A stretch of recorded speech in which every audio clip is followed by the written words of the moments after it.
If you followed this course, you've done the hard part. 5 domains, 6 scenarios, the material is in your head.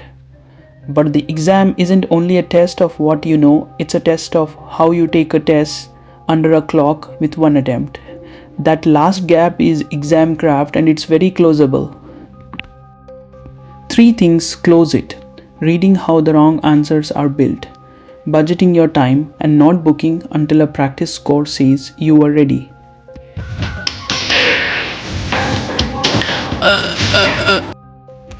Welcome back to the CCA exam prep course, episode 12, the finale. One honest note up front, same as always, the exam is currently partner gated $99 with a partner discount, and Anthropic has announced broader developer certifications coming later in 2026. So this is about being ready to pass on day one whenever your door opens. Start with the rules of the room because a few of them change your strategy. 60 multiple choice questions, 120 minutes. It's scored on a scale from 100 to 1000 and you pass at 720. It's proctored. A single sitting, no outside resources. Results come back in about 2 business days. And 2 facts that should shape how you play it. You get 1 attempt, so readiness matters, and an unanswered question is simply marked wrong with no penalty for guessing. Hold on to that second one, it has a direct consequence we'll come back to. Now, the most useful skill for this exam, reading the distractors. The wrong answers aren't random, they are engineered to be tempting, and they come in a handful of shapes you've already met.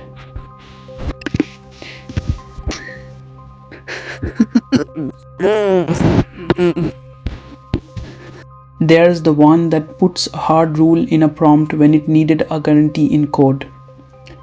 The one that throws a bigger model or a bigger context window at a design problem as if scale were a strategy. The one that reaches for a knob, temperature, or max tokens instead of a design. The one that bypasses permissions so nothing blocks convenience over safety. And the one that just asks more emphatically louder instead of explicit. Once you can name those shapes, half the wrong answers light up before you finished reading them. That turns into a technique. Don't pick the answer that feels right. Eliminate the ones that break a principle you learned. Almost every distractor violates exactly one rule. It confuses guidance with a guarantee, or ignores least privilege, or parses prose instead of a contract, or lets context rot. So go option by option and ask one question.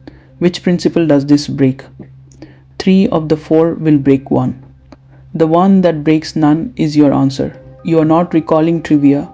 You are applying the same instincts from the scenarios episode, one option at a time. That's the whole game. Now the clock, 60 questions in 120 minutes is 2 minutes each on average. Comfortable, but only if you don't sink 10 minutes into one stubborn question. So work in 2 passes. First pass, answer everything you are sure of, and the moment one fights you, put down your best guess, flag it, and move on. Second pass, come back to the flagged ones with your remaining time. And here's where that earlier fact pays off, because a blank scores the same as a wrong answer. You never ever leave one empty. Every question gets an answer, even if it's a flagged guess. Which brings us to the single most important habit before you book the practice exam. Take it and treat the score as a readiness signal.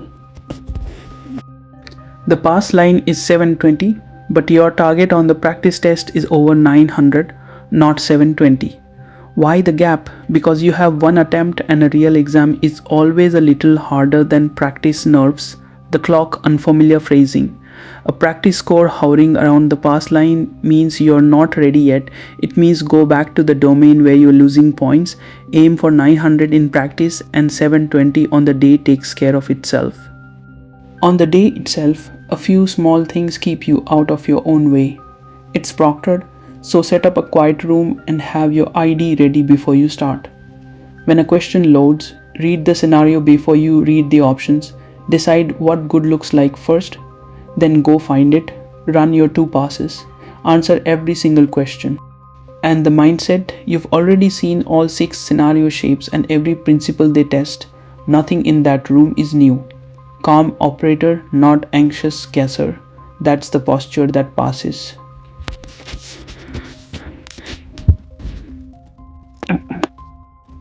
So that's the course.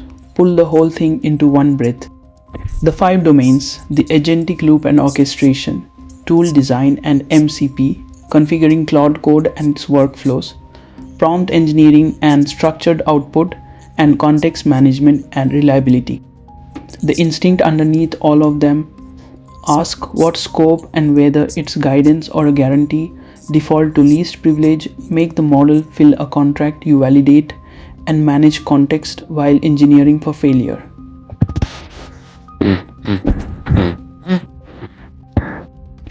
And the exam craft from today, name the distractor, eliminate by principle, run 2 passes, never leave a blank, and don't book until practice clears 900.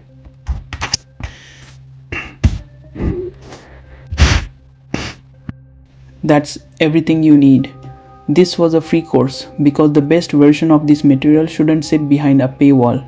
So if it helped, the playlist is the whole thing in order, and you can find me on X and GitHub in the description. Go get the badge. Good luck and thanks for watching. Subscribe if this earned it, share it with someone studying, and I'll see you in the next series.